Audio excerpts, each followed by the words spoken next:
las clases fueron ahí en un salón, éramos 12, justo ahí en el salón de directorio del rectorado. Sí se pudo solucionar. Ahora el rector era amigo, ¿no? Y ahí estaban, estaba el secretario general de la universidad y habían 2 o 3 autoridades que estaban haciendo el doctorado también.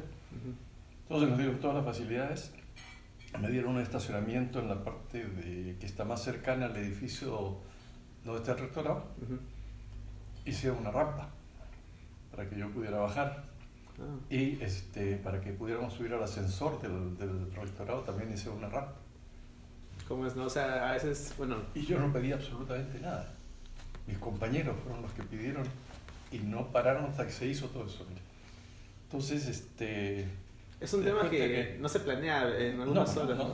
La Richie no fue planeada eso, ¿no? Richie fue un poco improvisada en un momento en que la accesibilidad no se consideraba, no existía, sí. No se le daba importancia. Es justamente lo que quería comentar, que antes este término de diseño accesible o accesibilidad universal es básicamente un término que se acuñó a la forma de diseñar, pero últimamente, ¿no? O sea, es algo que no era pensado como que una noción de la forma en cómo o sea, el ejercicio autónomo del usuario, ¿no? Bueno, en este caso del solicitado. Lo que pasa es que, mira, las normas de accesibilidad existen en el Perú desde el año 1978, del gobierno de Velasco. Pero ¿qué pasó? Que nunca tuvieron una multa o nunca tuvieron una fiscalización para que se hicieran. ¿Hasta cuándo? Hasta el año 2000 más o menos, que cuando estaba la señora esta, ¿cómo se llama? La que está presa, la alcaldesa Susana Villarán en su primera alcaldía. Sí. Con doña Susana trabajamos duro con ella y otras personas para hacer una ordenanza sobre fiscalización y multas. Sí, empezamos a poner multas, ¿no? Sí, tenía entendido que la... Pero ¿qué pasó? Que justo cuando ya empezaba a cuajar esto para poner multas, el Ministerio de Vivienda cambia lo que es el Reglamento Nacional de Construcciones al Reglamento Nacional de Edificaciones. Y todas las normas que había sobre accesibilidad, que estaban bien interesantes porque era una norma sobre accesibilidad urbana y otra sobre accesibilidad arquitectónica, sencillamente las cambia y las hace un sancochado y las pone en una sola norma A120, que es la que se rige ahora, la que rige ahora. Y a partir de ahí, digamos, no hay forma de fiscalizar porque la ley de personas con discapacidad tiene un capítulo de fiscalización, pero choca con la autoridad que se da a las municipalidades para fiscalizar. Sí, para hacerte la corta, la municipalidad puede fiscalizar, pero el único que puede cobrar las multas es el CONADIS.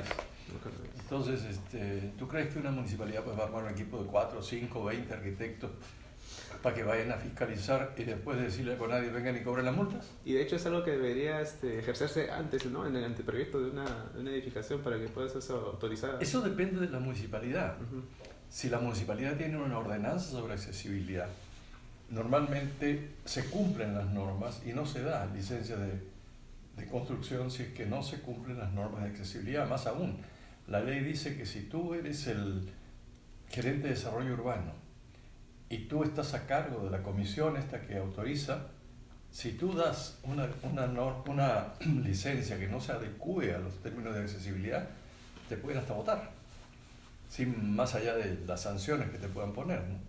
Entonces, yo me acuerdo en San Isidro hicimos una excelente ordenanza y en San Isidro hasta ahora funciona y no se da ninguna licencia de construcción ni de funcionamiento si es que no se cumplen las condiciones de accesibilidad.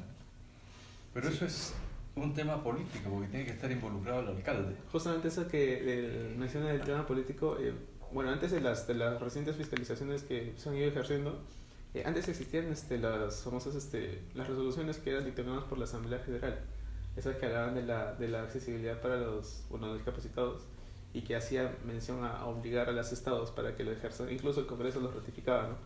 Pero no existía antes un proceso de fiscalización o de regularización para los edificios, hasta hace poco que lo acaba de mencionar. Justamente eso también iba a un tema de las preguntas. Bueno, acá le presento el formato que estaba haciendo. Aquí está mencionada la problemática y... ¿Sabes qué? Vamos acá. Préndeme la luz ahí, Ceci. Hay una mesita ahí más fácil. Perfecto, entonces. Sí, lo acompaño. Te pido un favor. Y bueno, como le he comentado, A raíz de esa experiencia que tuve con mi compañera de clase, surgió ese tema. Hay unos cursos que dictan a alumnos de primer ciclo que son a manera de investigación, ¿no? Una introducción a lo que es investigación de un tema que se escoja en cualquiera. Entonces, yo curioseando, no sé, la curiosidad de Cachimo, que uno entra así para ver las instalaciones de la universidad y tal, me dio la casualidad de poner discapacidad en la biblioteca y justamente apareció su libro. Y entonces me interesó y desde el primer ciclo le he tomado como que cierto interés al tema de la accesibilidad. El título, como puede ver, es el diagnóstico de la aplicación de la norma 120 en el aulario mismo de la facultad. Y obviamente el proceso por el cual también pasa como una edificación, lo que tiene que ver o con lo que conlleva el licenciamiento, ¿no?, de la obra. Siendo directo, la primera pregunta es sobre justamente eso. Y cito, el CONADIS, o la CONADIS, el CONADIS. El CONADIS, el consejo. Tengo entendido que va a grabar. Sí, ya estoy grabando. A través de la Dirección de Fiscalización y Sanciones, fiscaliza edificaciones con el fin de denunciar las barreras arquitectónicas que se pueden encontrar ante la municipalidad pertinente. ¿Usted cree que se debe realizar este proceso previo a la construcción? Acá hay un tema que es bien interesante. Cuando tú quieres construir una casa, un edificio, tienes primero que solicitar en la municipalidad correspondiente la autorización, la licencia de construcción. Entonces, la norma dice que para poder recibir una licencia de construcción, la licencia de construcción tiene que cumplir con todas las condiciones de accesibilidad. Más aún, si no cumple con las condiciones de accesibilidad, el que dio la licencia, el funcionario de la municipalidad que dio la licencia, puede ser cesado, puede ser denunciado y cesado. Entonces, no es cuestión que el CONADIS tenga que fiscalizar la licencia de construcción. La licencia de construcción y las licencias de funcionamiento las dan las municipalidades. Y ellos son los responsables de que, por ejemplo, el edificio de la Universidad Ricardo Palma, como tú dices, si no tiene la accesibilidad adecuada, la municipalidad debía fiscalizarlo y debía ponerle las multas correspondientes, o el CONADIS debía fiscalizarlo y ponerle las multas correspondientes, que no implica que no se arreglen las barreras. O sea, el que yo te ponga la multa no quiere decir que no tienes que arreglarlo, ¿no? Primero tienes que arreglarlo y después tienes que pagar tu multa. Ese es más o menos el criterio actual, ¿no? Se podría decir que es una forma de que se actúa después del mal, ¿no? O sea, que... Lo que pasa es que el CONADIS recién desde el año pasado tiene una dirección de fiscalización y sanciones. Y esa dirección de fiscalización y sanciones es un poco nominal porque no he visto yo una acción real. Y más aún, hace unos días han sacado al que estaba de director en esa dirección, entonces han puesto un encargado. Ahora, no sé cuánta gente tendrán, qué personal tendrán y qué capacitación tendrá ese personal para poder hacer una investigación o una fiscalización, porque una fiscalización pues no es ir y mirar. Tiene que haber una guía que te lleve a ti a las partes donde debes chequear. O sea, tú debes empezar desde el acceso en el entorno, luego tienes que entrar a lo que son las puertas, los pasadizos, los baños, las aulas, en fin, todo aquello que es parte de la construcción, pero en orden. O sea, no sencillamente mirar, acá falta esto, acá el otro. Claro, una cosa en base a prioridades sistemática, ¿no? Claro. Justamente hace poco, en estos días que he estado investigando, encontré que estaban haciendo fiscalizaciones a edificios o inmuebles del Estado. Por ejemplo, el Ministerio de Guerra, el Ministerio de Defensa, no se dice Ministerio de Guerra, habían encontrado barreras arquitectónicas y le habían aplicado la sanción correspondiente. Como dice que no había, yo encontré muy pocos, hasta ahora, para ser sincero, 2 noticias nomás y eran del peruano. O sea, tampoco se le da la cobertura que merecería, tal vez, ¿no? Claro. Porque, hay que ser sincero, no es una ciudad que no es tan accesible. Lo que pasa es que el CONADIS específicamente debería ser el que fiscalice todo lo que es la infraestructura pública, y las municipalidades lo que fiscalicen la infraestructura privada en sus determinados jurisdicciones, ¿no? Pero acá hay una superposición, ¿no? Los del CONADI van donde quieren y las municipalidades no van a ninguna parte. Eso es lo peor, ¿no? Sí.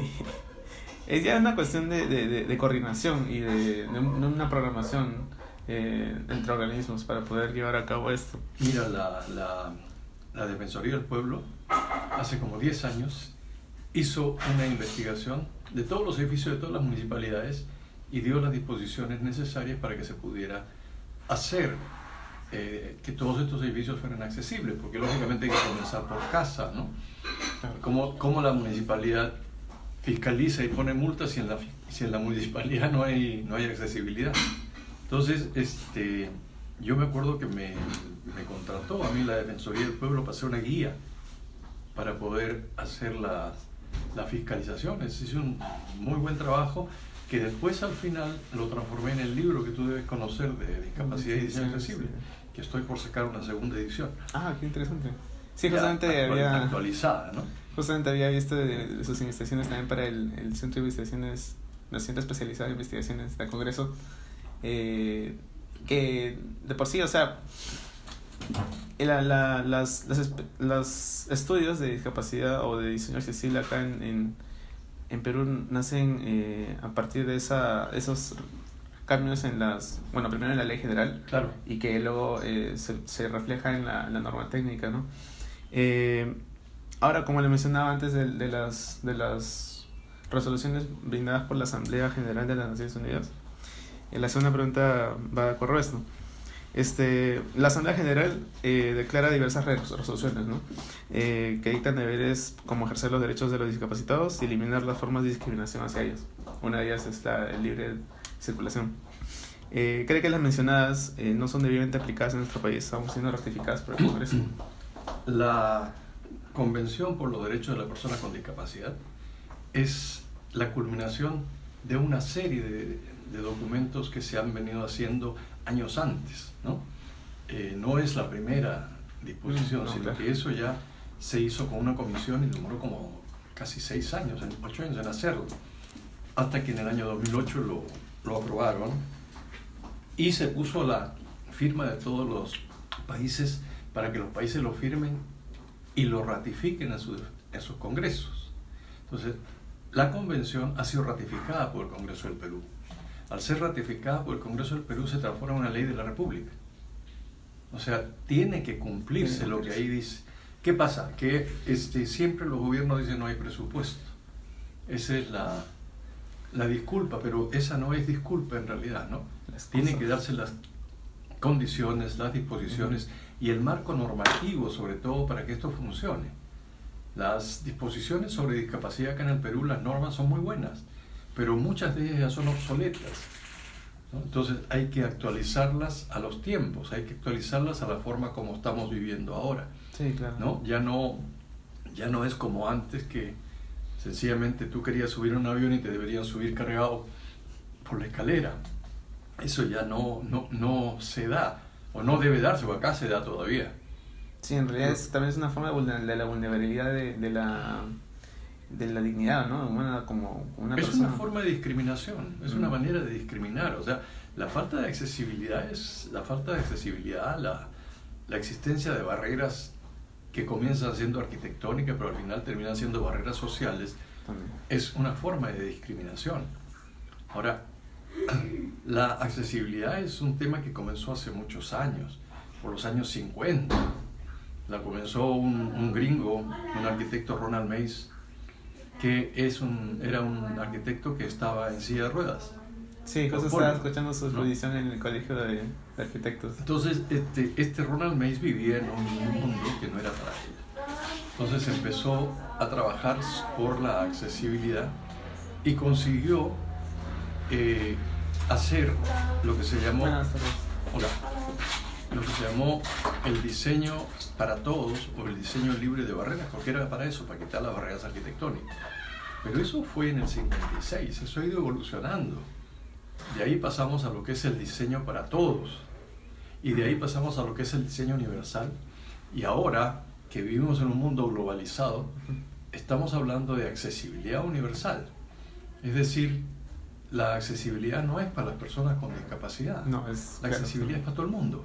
Claro, porque somos personas al final de cuentas todos. Efectivamente, te doy un ejemplo muy sonso, pero ejemplo.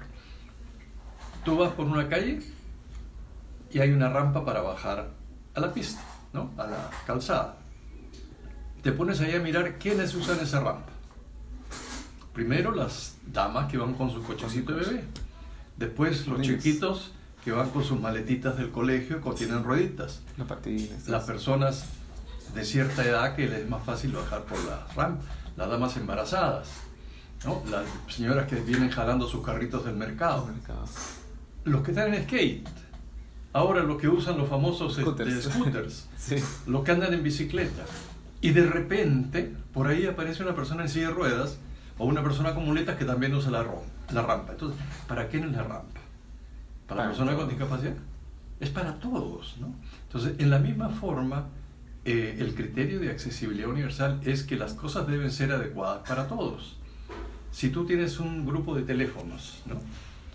Y yo estoy en silla de ruedas y quiero usar un teléfono, yo no alcanzo a meter la moneda, o sea, alcanzo a coger el auricular, a marcar ¿cómo se llama? El número, pero no alcanzo a meter la moneda. Y si pasa por ahí alguien y le digo, ¿podría echarme esta china? Me quedo sin hablar por teléfono y sin plata, ¿no es cierto? Pero no pensemos solamente en las personas con discapacidad. Piensa en las personas de talla corta, los amigos de Blancanieves. Piensa en los niños. ¿Por qué el niño tiene que depender de otro si quiere hacer una llamada telefónica de urgencia a su casa, ¿no? Claro. Entonces, la norma dice que los teléfonos deben estar a una altura máxima de 1,30 m, ¿no? La más alto. Ahí alcanzamos todos.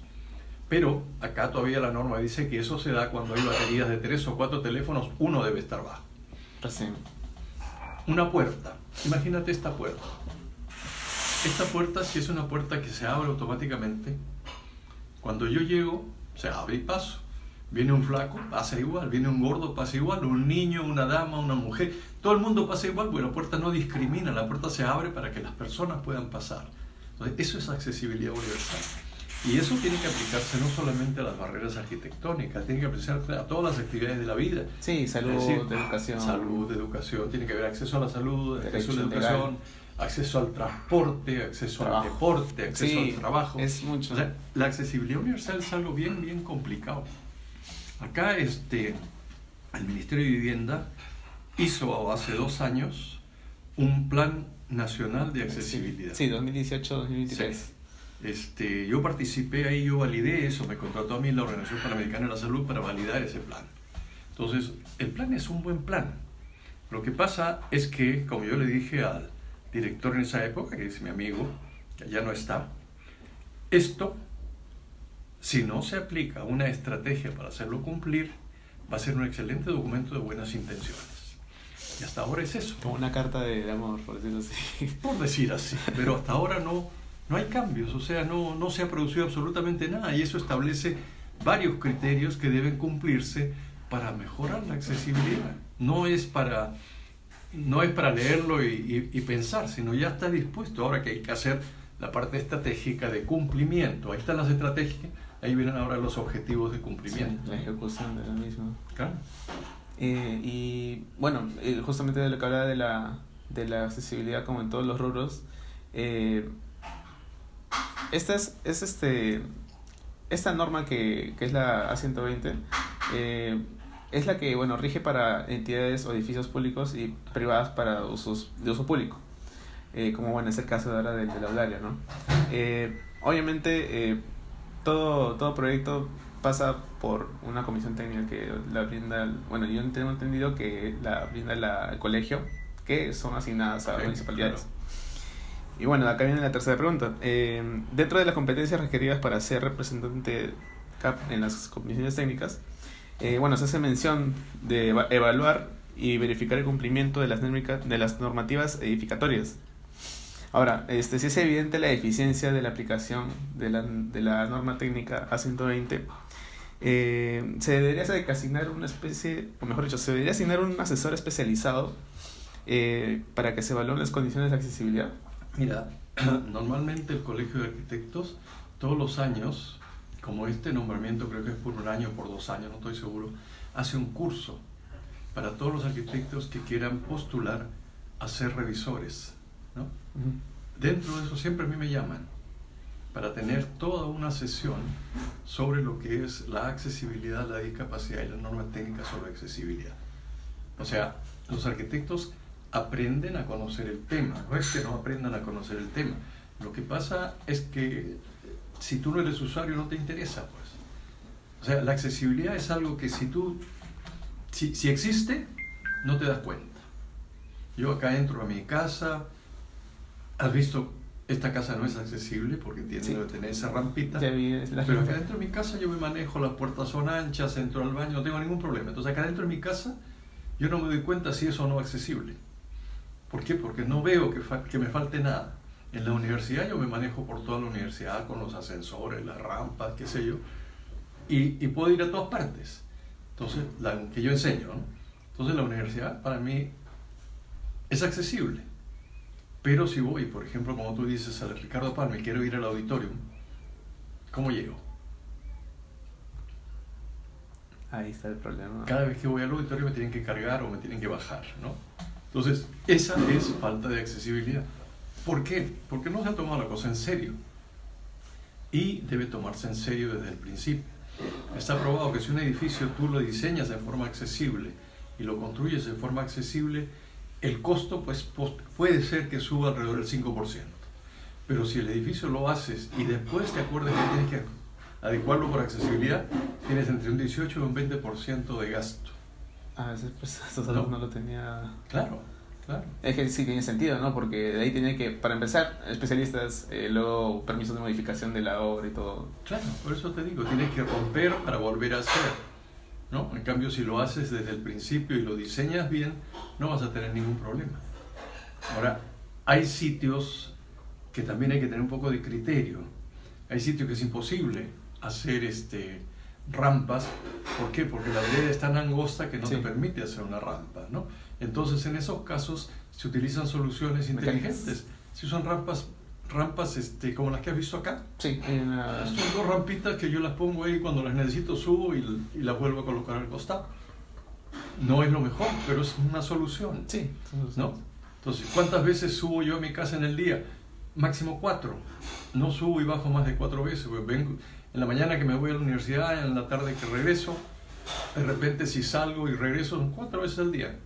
Entonces, no se justifica que yo haga una rampa sólida, tremenda rampa. ¿Por qué? Porque con lo que tengo es más que suficiente, ¿no? Claro. Entonces, que no es lo ideal. No es lo ideal, pero es lo adecuado. Sí, es una solución que... Claro, es una solución práctica, pues, ¿no? Entonces, muchos edificios en Lima podrían adecuarse así. Los restaurantes, por ejemplo, podrían tener sus rampitas que las saquen cuando ven una persona en silla de ruedas. No todos los días a cada rato entran personas en silla de ruedas a los restaurantes. Entonces, si no tienen, bueno, cuando llegan, pum, sacan la rampa, la ponen y después la guardan y otra vez la vuelven a poner. Cosa que sucede, por ejemplo, yo voy a los sitios que son adecuados, ¿no? Por ejemplo, el Chifa, que está el Jouwa, que está en la avenida Paseo de la República, frente a mi banco más o menos. Ajá. Ellos no tienen rampa, pero yo llego y me sacan una rampa al toque, me la ponen y me suben. El baño está perfectamente adecuado, entonces yo no tengo ningún problema, pues. ¿Por qué? Porque me dan las facilidades para poder moverme. Entonces, cuando yo quiero el Chifa, ¿a dónde crees que voy?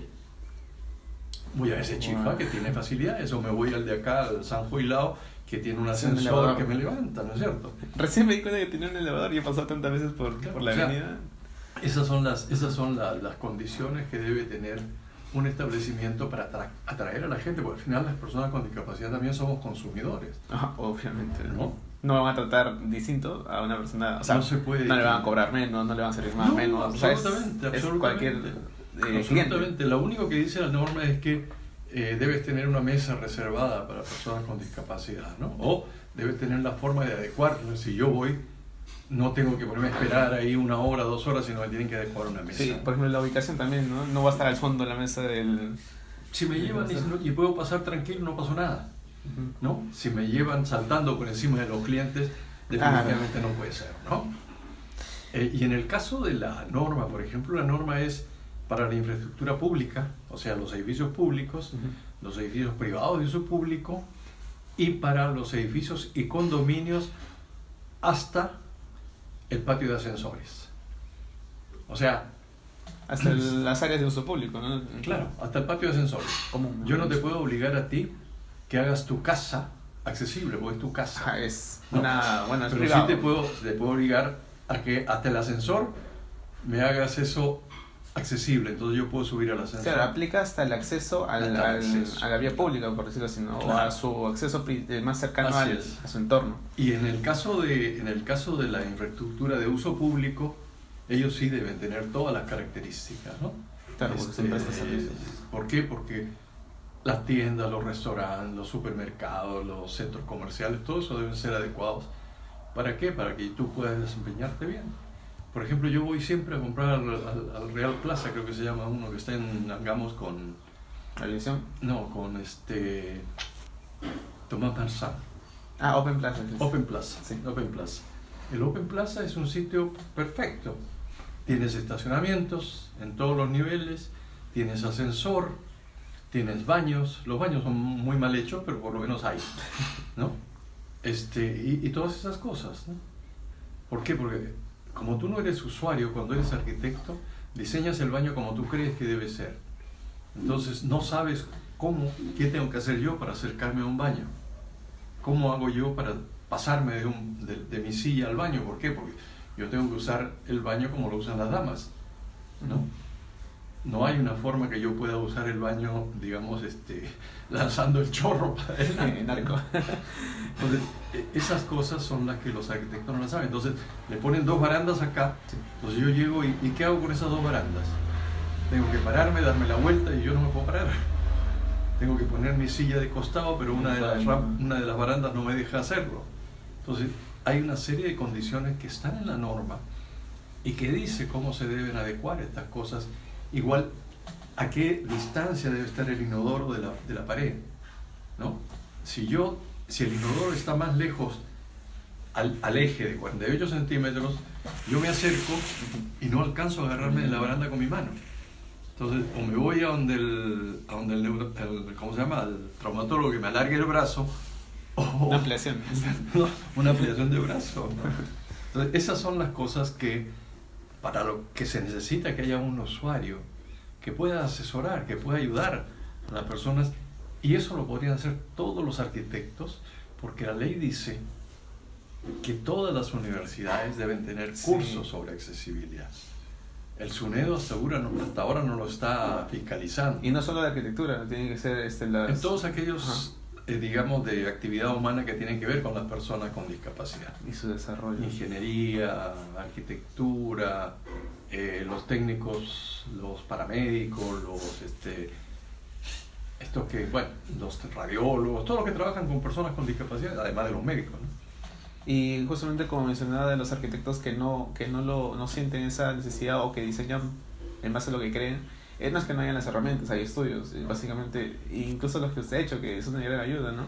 Claro. Entonces, es una especie de necesidad negada o rechazada o directamente dicho discriminada, ¿no? Mira, los arquitectos somos reacios a cumplir las normas, ¿no? Basta que te pongan una norma que tú tienes que ver cómo la eludes. Sí. Entonces, cuando te dicen que una rampa debe tener una determinada pendiente, tú la dibujas de repente y después la haces más cortita para que no se vea mal la fachada, ¿no? Y tienen cosas así, de ese estilo. Entonces, debe haber una fiscalización en la construcción por las municipalidades que no permita eso.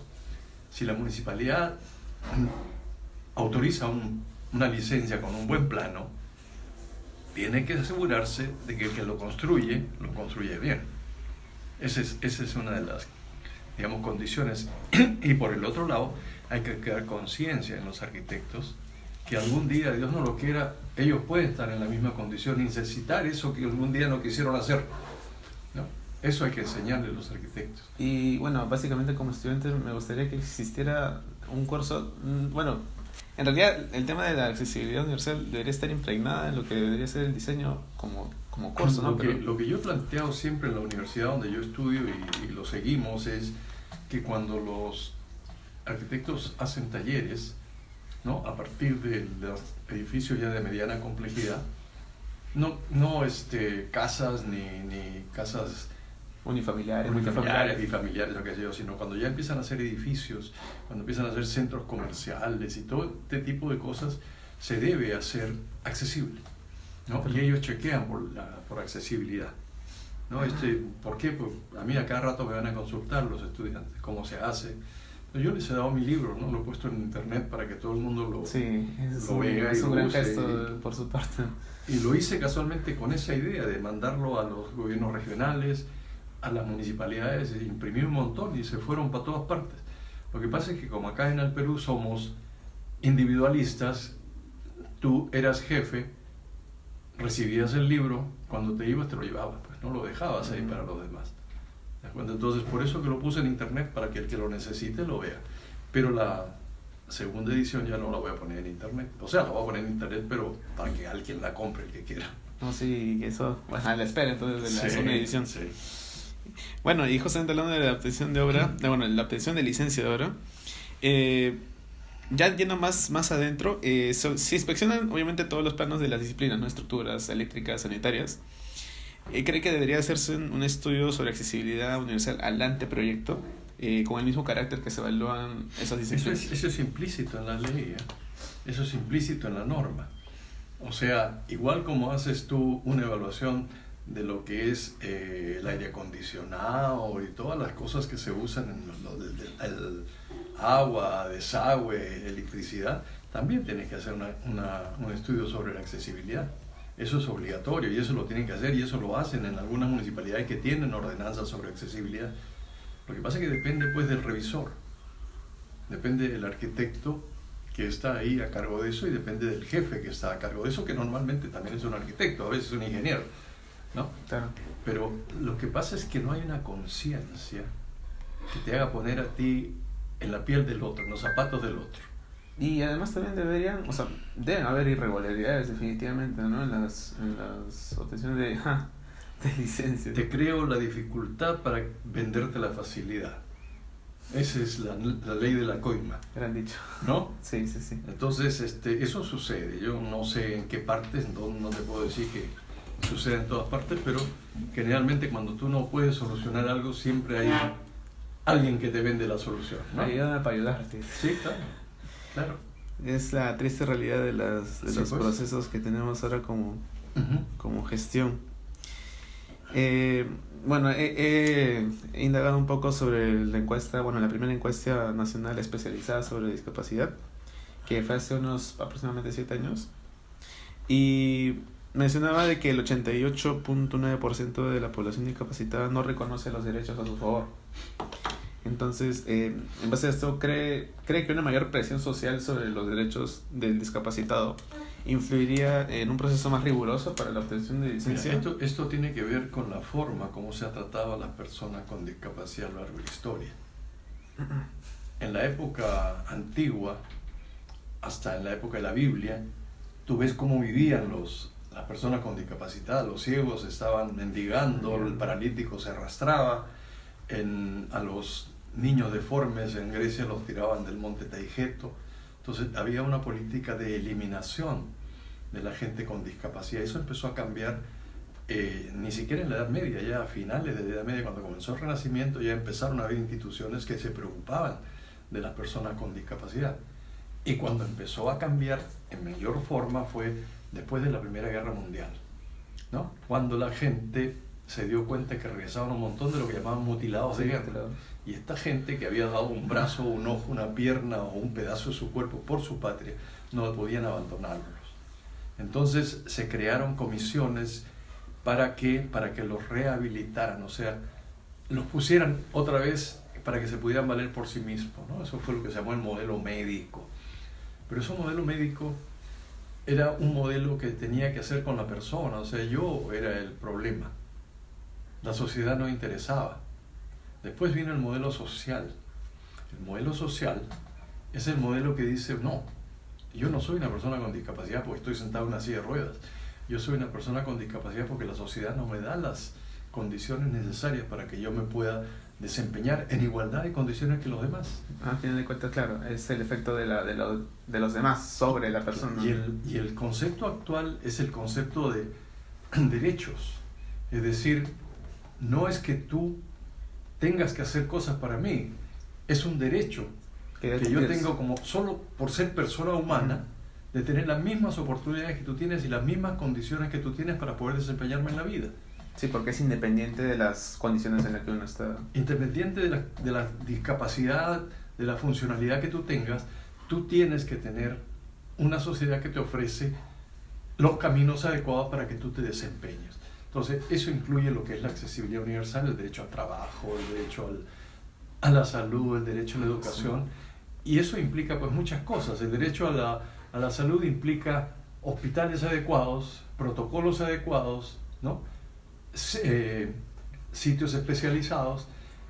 El derecho al empleo implica empresas concientizadas, ¿no? Que quieran contratar personas con discapacidad, que creen puestos o que algunos de sus puestos los señalen para personas con discapacidad. Las instalaciones que puedan ser usadas.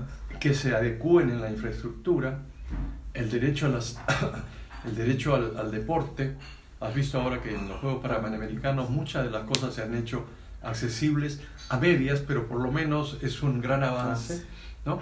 El derecho a la cultura, los museos tienen que ser accesibles, los teatros, todo tiene que ser accesible. ¿Para qué? Para que nosotros, personas con discapacidad, podamos acceder. Y lo más importante es la concientización y el trato a las personas con discapacidad. No somos discapacitados, ni somos inválidos, ni minusválidos.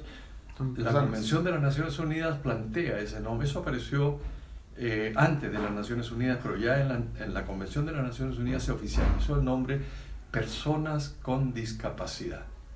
Ahora... Antes la acuñaban en términos como el minusválido, ¿correcto? Uy, el minusválido fue eso nació en la Revolución Industrial, donde las personas que hacían todo eran válidas y las personas que tenían dificultades eran menos válidas. Entonces de ahí salió el minusválido, que es peyorativo, porque me estás diciendo tú eres menos que yo, ¿no? Entonces ahora no, ahora es personas con discapacidad, a pesar de que hay un montón de gente que quiere darle nombres raros, ¿no? Lo llaman personas especiales. Para mí, pues especial es el arroz chaufa, especial es un hot dog o qué sé yo, ¿no? Algo. E incluso te dicen personas con capacidades diferentes. Capacidades diferentes tienen dos ollas, una grande y una chica, o dos vasos, ¿no? Entonces esas son cosas que la gente hace porque no sabe. Concientización, como dijo usted. Entonces la concientización sobre la forma de tratar a las personas con discapacidad es importante. Sí, como le digo, yo experimenté eso, porque hasta antes de como le digo, pasar lo de mi compañera, para mí era normal tener que subir 3 o 5 gradas para luego bajar 3 o otras 5 y ver que la rampa, o ver que, por ejemplo, le comento, en el aulario usted estaciona su auto y si quiere ir tal vez a la facultad tiene que o dar la vuelta todo el largo y volver a entrar. Porque se meten a la vereda o cubren la rampa. ¿Y no te ha pasado algún día habrás ido con tu amiga al restaurante? En el mesón. Y es como que ella no existe, te preguntan a ti dónde la ponemos, dónde se quieren sentar. No, sí, pucha, un montón de veces. Es como que no existe, te das cuenta, la discapacidad es invisible. En el mismo edificio, en la sección, bueno, en el tercer o cuarto piso, si uno quería ir del aula 100 o 203, por decirlo así, que está más cerca a la entrada, al 208 o 9, que está en el mismo piso, en el largo, en el tramo, habían 3, 4 graditas, que solo por tener esas graditas, esas pequeñísimas, teníamos que bajar en el elevador hasta el primer piso, dar la vuelta al pabellón, hacer cola para el ascensor nuevo, subir e ir de nuevo al salón. O sea, tenemos que hacer, en vez de hacer un tramo directo, dime, ¿qué necesidad había de hacer esas 3 gradas? ¿Podías haber hecho una rampa? Obviamente, ni siquiera por eso la altura es... Por eso te digo, ¿no? Por eso te digo, o sea, hay necesidad de una concientización, y esa es una de las cosas primeras que dice el Plan Nacional de Accesibilidad: concientizar a las personas. Es un mal invisible, ¿no? Somos invisibles, pues por eso, como te digo, yo voy a un restaurante y nunca me dan el menú a mí, se lo dan a Cecilia, que siempre me acompaña. A ella le dan qué se van a servir, ¿no? O qué se va a servir el señor. Y yo le digo, oye, yo hablo, yo leo, yo te diré qué cosa quiero, ¿no? Pero así es la forma, pues, como estamos acostumbrados a tratar a las personas. Entonces, esa es una de las cosas que hay que mejorar. Pero eso no comienza en que yo te concientice así, eso comienza en el colegio, eso comienza en la universidad, eso comienza en las escuelas de arquitectura, donde el arquitecto tiene que ser consciente de que existen personas que tienen limitaciones y que él debe diseñar para todos, lo que se llama el diseño universal o la accesibilidad universal. Así como mencionaba lo de la concientización, por tomar un ejemplo, ¿no? También se ha hablado ahora de la arquitectura sostenible, de la arquitectura ecoamigable. En realidad, la arquitectura debería englobar todos esos temas ya y llamarse solo a arquitectura. Lo que pasa es que ahora estamos con el problema del medio ambiente, ¿no? Entonces estamos tratando de hacer todo para, de alguna manera, que no siga creándose el efecto invernadero, que no siga creándose los cambios de clima, ¿no? El calentamiento global y qué sé yo. Y para eso empezamos a trabajar una serie de cosas que, si tú te das cuenta, el único culpable del calentamiento global, del efecto invernadero, es el hombre con las actividades que realiza. Si no hubieran los carros, si no hubieran las fábricas, si no hubiera todo lo que nosotros hacemos de polución, no habría esos problemas, ¿no? Entonces tenemos que concientizarnos también en eso. Y la otra cosa es que los combustibles, en algún momento los combustibles fósiles se van a acabar. Entonces, sí, menos mal que hay buenas energías. Entonces hay que buscar energías alternativas, energías que sean renovables. Yo el otro día leía una cosa muy interesante de un sheikh de Dubái. Él decía: mi bisabuelo caminaba en camello, mi abuelo caminaba en camello, yo camino en carro Mercedes-Benz, pero mis nietos van a volver a andar en camello. Porque se va a acabar la energía para el ¿Por qué? Mercedes. Porque ellos viven del petróleo, el petróleo se va a acabar. Entonces, en 1, 2 o 3 generaciones más ya no va a haber petróleo. Entonces van a regresar a los tiempos antiguos, si es que no se toman las medidas y las provisiones, o no se descubre un tipo nuevo de energía que ya no sea solamente el sol, el viento, el agua, ¿no? Entonces esos son los problemas que se ven, y eso es lo que quiere solucionar la famosa arquitectura renovable o la arquitectura sustentable, que no es nada más que cambiar de uso de las cosas, ¿no? Justamente lo tomaba como ejemplo en lo de la arquitectura, en este caso sostenible, de que hasta que no se ve el impacto o no se demuestra de una manera, no sé si está bien llamarlo escandalosa o muy de un alto impacto, no se le toma la importancia que se requiere, ¿no? Lo acabo de mencionar, por ejemplo, la arquitectura que ahora le han acuñado el sostenible, en este caso la arquitectura universal o diseño universal. Entonces, como dice lo de la concientización a partir en este caso de las escuelas de arquitectura, si uno no siente que de por sí al entrar a un establecimiento que dice enseñar eso, no va a tener un buen comienzo. Yo siempre hablo con mis alumnos cuando hablamos del espacio y de la arquitectura. Me dicen: los arquitectos creamos espacios. Yo le digo: yo no soy Dios, yo no puedo crear un espacio, no puedo crear otro universo. El espacio existe, es todo lo que nos rodea, hay un solo espacio. Yo como arquitecto la posibilidad que tengo es de modificar, organizar el espacio de tal manera de hacerlo flexible para lo que yo necesito. Pero yo no puedo crear un espacio nuevo. Los espacios están todos creados y fueron creados por Dios hace eones de años, ¿no es cierto? Entonces, tú tienes que darte cuenta de eso, que tú no creas espacios, tú modificas espacios en base a lo que existe y usando lo que existe. Claro. Los arquitectos deben innovar, deben hacer grandes cosas, pero utilizando las herramientas que le dan, ¿no? El pleito que se generó, por ejemplo, en la época de la Revolución Industrial, cuando aparecieron los nuevos materiales, cuando apareció el hierro, cuando apareció el vidrio, ¿no? ¿Qué fue la primera aplicación del fierro? Puentes. Bóvedas inmensas. Los puentes curvos, ¿no? Claro. ¿Por qué? Porque podían soportar más peso, porque podían soportar mejor, digamos, no necesitabas una cantidad de material. Mayor luz. ¿Quiénes fueron los que se opusieron? Los arquitectos. ¿Por qué? Porque decían que no era estético dejar el fierro visto, tenía que ser el fierro cubierto, porque si no era, digamos, antiestético que los fierros se vieran. ¿Y de dónde venía eso? Que los arquitectos habían sido formados como artistas en las escuelas de arte, en las academias de arte, ¿no? En cambio, los ingenieros, que eran los que manejaban estos nuevos materiales de fierro, fueron creados, fueron tecnificados en las escuelas politécnicas. Entonces, si tú ponías un arquitecto al lado de un ingeniero, este sabía estructurar y el arquitecto no tenía idea, a no ser que lo hiciera en piedra o lo hiciera en arcos o con bóvedas de cañón, como se hacía antes, ¿no? Claro.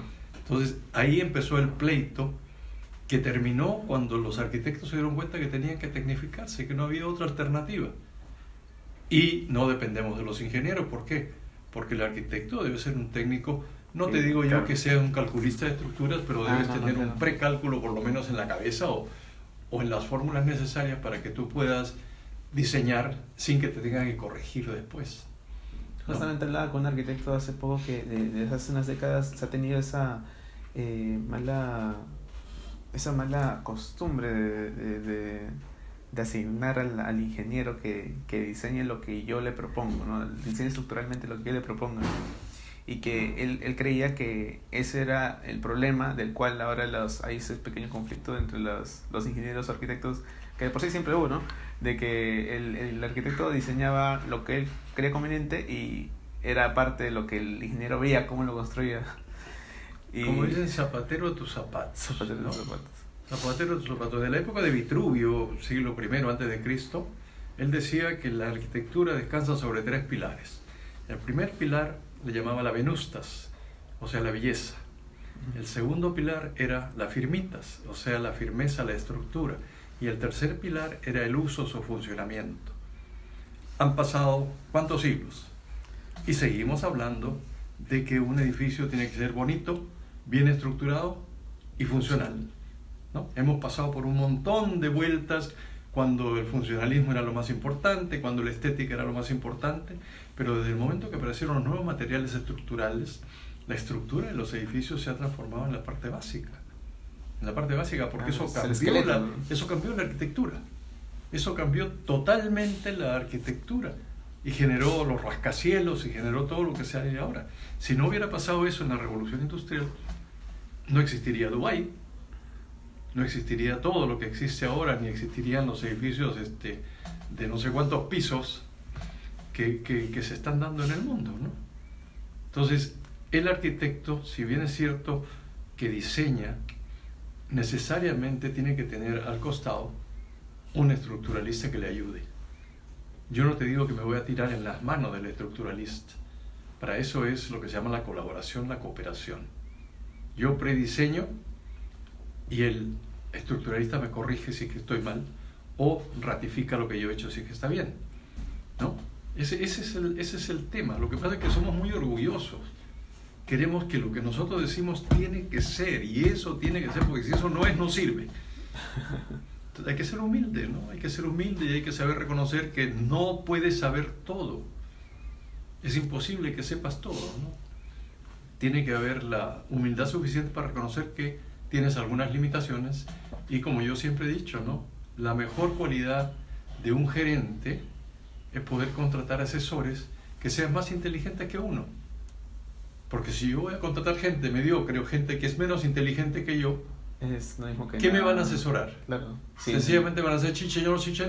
Le van a reventar cohetes. Me van a reventar cohetes. Lo que yo necesito son gente que piense más allá de lo que yo pienso para que me pueda realmente asesorar y juntos poder elaborar pues lo que necesitamos, ¿no?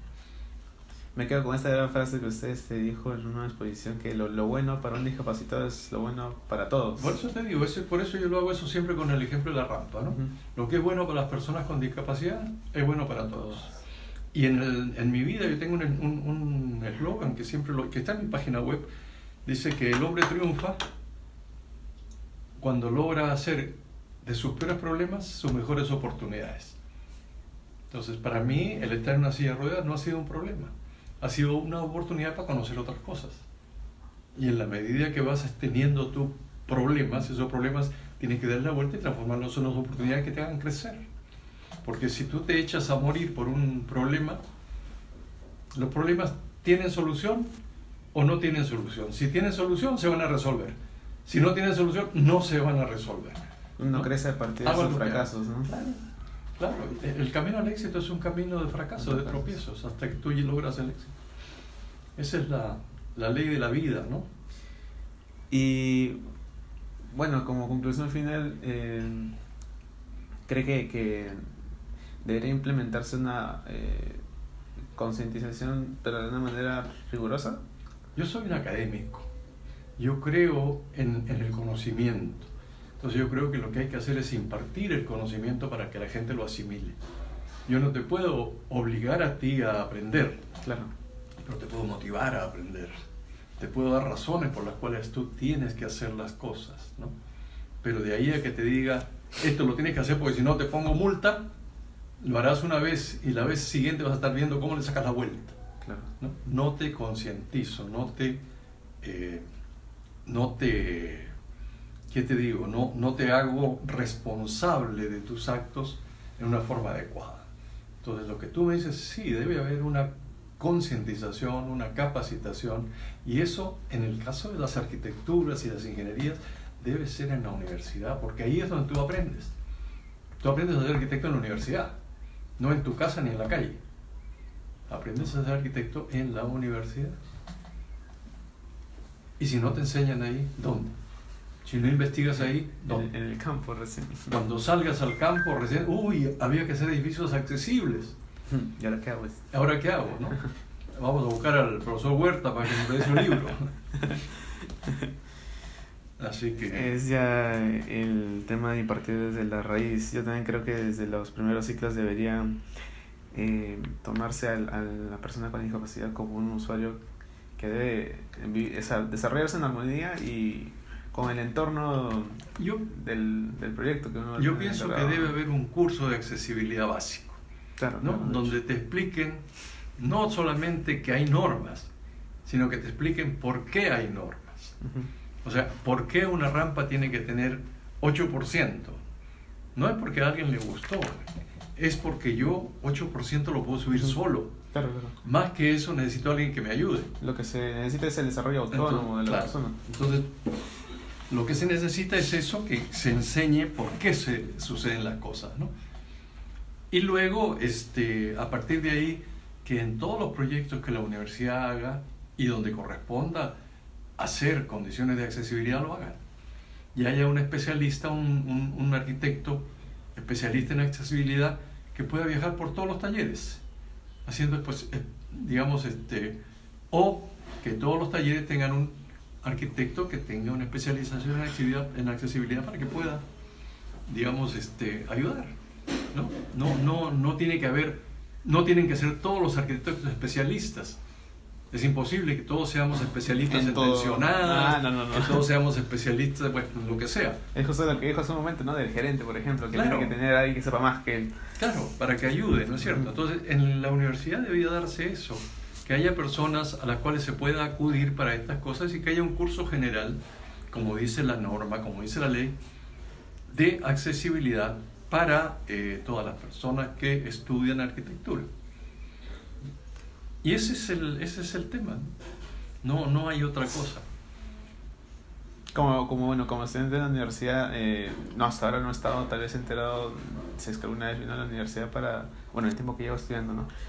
Para dar una conferencia, pero estaría encantado que regrese para poder darnos cátedra. En la Richie yo no he dado conferencias, mira, he dado conferencias en todo el Perú, en todas las municipalidades, en un montón de universidades, pero en la Richie nunca he ido a hablar. ¿Por qué? Porque tengo muchos amigos ahí.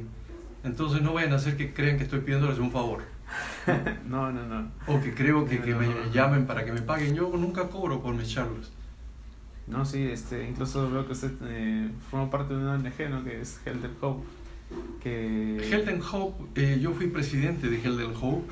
Health and Hope es una organización donde buscamos fondos para dar becas a los chicos que quieren ir al colegio, que quieren ir a la universidad, a institutos técnicos. Ese es el objetivo de Health and Hope. Y lo ahora se está manejando desde Irlanda, ¿no? Ya yo no estoy como presidente, estuve mientras uno de los promotores vivía acá en el Perú, yo era el presidente, pero él ya se mudó a Irlanda, entonces él ha asumido toda la responsabilidad porque la mayoría de los donantes son de por allá. ¿No? Sí, acá porque no. acá hay una falta de... Acá lo que yo tengo es un grupo que se llama Grupo de Expertos en Discapacidad e Inclusión. Hay una página que se llama así, Grupo de Expertos en Discapacidad e Inclusión, donde ponemos muchos temas de inclusión. Y después tengo otra página que es Jaime Huerta, donde puedes encontrar todas las cosas que yo voy haciendo normalmente en el tema de discapacidad. Ahorita, por ejemplo, lo último que acabo de hacer es una charla en Ica. Me llamaron de la Municipalidad de Ica para dar una charla sobre accesibilidad. Tú, por ejemplo, crees que puedes darle charlas, aunque sea a tus compañeros, avísame, yo voy. No, yo en una hora de clase, o sea, ¿qué te digo?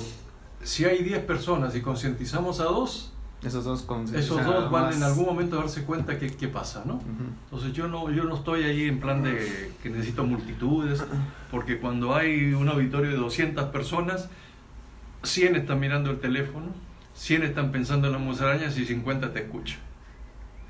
Ahora, cuando he dado charlas en el Colegio de Arquitectos, sí he tenido auditorios llenos, ¿eh? Sí. Nunca he tenido medios auditorios. He estado escuchando su conferencia, bueno, su exposición, por ejemplo la del 2015, hablando de la norma, justamente de la norma. Esas normas ya cambiaron, pues. Sí, van. Las normas ya cambiaron, las acaban de cambiar. Y las acaban de cambiar por cosas idiotas. La norma anterior decía, por ejemplo, que una rampa debía tener 90 centímetros libres, ¿ya? La norma actual dice que la rampa debe tener 1 metro, pero el 10% puede ser utilizado por la baranda. ¿Qué cambió? Es el parafraseo. ¿Qué pasa si yo le pongo un muro? Ya la rampa incluye al muro, ya no tiene 1 metro. Es O sea, son cosas. Después la otra era que las barandas adosadas a paredes debían estar entre 4,5 y 5 centímetros. Ahora dice que es entre 3,5 y 4,5. ¿Qué cambió? Antes lo metían la mano los gordos, ahora de repente los gordos no les alcanza la mano. No sé, ese tipo de cosas tan sonzas son las que me han hecho revisar todo mi libro, porque mi libro está adecuado y tiene que estar adecuado a la norma técnica nacional, ¿no? Me ha hecho revisar cosa por cosa para poder mover ahí los centímetros que... Parece que se trabajara por cumplir, ¿no? Al menos en ese aspecto. Mira, si tú miras la norma técnica no vas a encontrar absolutamente nada sobre accesibilidad urbana. Todas edificaciones. Tienes que irte a la parte de la norma donde hablan de cómo son los cruces, cómo son las vías, pero eso, si lo vas a usar para personas con discapacidad, ¿por qué no está en la norma A120? ¿Por qué no hacemos una norma A120 de accesibilidad urbana y A121 accesibilidad arquitectónica? En la norma anterior, esta la acaban de modificar. La A60 me parece, ¿no? Esas primero fueron la A060 y la U190. La U190. Ahora es la A120. Pero si tú miras la A120, vas a ver que hay una serie al final de la norma de condiciones para diferentes edificios, ¿no? La norma A120 y la norma para edificaciones hospitalarias, que no está en la norma 120, tienen un montón de choques. Y todas estas que dicen para edificios de comercio, edificios de oficina, están son normas del Reglamento Nacional de Edificaciones, que no necesariamente tenían que estar ahí si ya están. Las modalidades. Lo que yo dije al revés, ¿por qué no las ponen todas en una sola norma? Norma para edificaciones, para estadios, para porque hospital. Todos al final reciben a personas, son utilizadas por personas. ¿No? Ahora, otra cosa que yo me peleé con el director y le dije, cuando esto se llamaba la norma de diseño para personas con discapacidad y nadie le hacía caso, ahora que le pones accesibilidad universal, nadie tiene idea de qué se trata. Entonces, si antes no le hacían caso, ahora ni siquiera saben que existe. Claro, por eso te digo, o sea, son cosas que realmente no tienen razón, ¿no? Acá nosotros, yo no te digo que los peruanos seamos brutos, pero los peruanos queremos entender lo que nos interesa, no lo que no nos interesa. Es por eso que las cosas pasan como pasan. Entonces, hay muchas cosas en las normas que hay que modificar, que hay que mejorar, que hay que unificar y que hay que adaptar al tiempo nuevo. Las normas para el transporte de personas en ómnibus Es gracioso, los ómnibus que van a provincias tienen 1 o 2 asientos para personas con discapacidad. Pero ¿cómo subes el ómnibus? Cargando. Tiene ¿no? una así, aparte de eso. El otro día que tenía que ir ahí, que entre 4 me tenían que cargar para llegar al asiento. Entonces, esas cosas no existen en otros países más adelantados, ¿no? Una vez tuve que ir a Cajamarca, íbamos a regalar un grupo de sillas de ruedas. Oye, llegué a Cajamarca y ahí no había, me tuvieron que bajar por la escalera. Pero para sacarme del avión, no sé qué pasó, que de repente cuando yo llegué al final de la escalera, me faltaba un zapato. Vaya a buscar un zapato, el zapato había sido atorado ahí en el asiento. Me trajeron mi zapato bestial, ya subí a mi silla. En la noche, mi pierna era un tamal. Al día siguiente que me regresé al hospital, enyesado 15 días. Cuando hice un reclamo a la empresa me dijo, ¿sabe qué?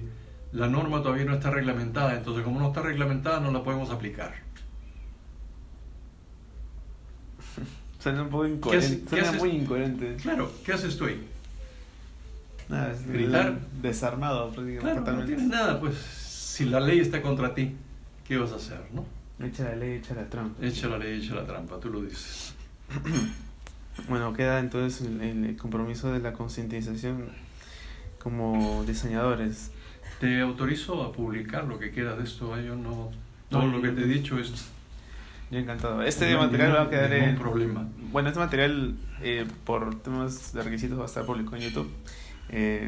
Pero voy a tratar de que llegue a lo más que pueda. Por eso te digo, lo puedes publicar lo que quieras o parte o qué sé yo. No hay ningún problema. Nada de lo que hemos dicho acá es algo que no sea de la realidad. Que no sea de la realidad. Entonces, más bien ojalá te vaya bien en tu curso. Bueno, digo por concluida la entrevista en la grabación. Gracias, arquitecto. No, encantado, es un placer.